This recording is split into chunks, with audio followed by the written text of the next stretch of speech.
this little guy was having a hard time getting out of his egg.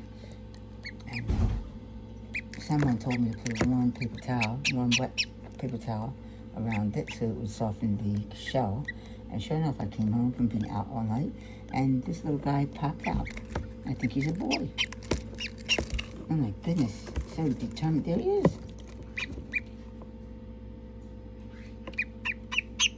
It's a boy. Wow, what do you think of that? What do you think of that, Jeremy? About this?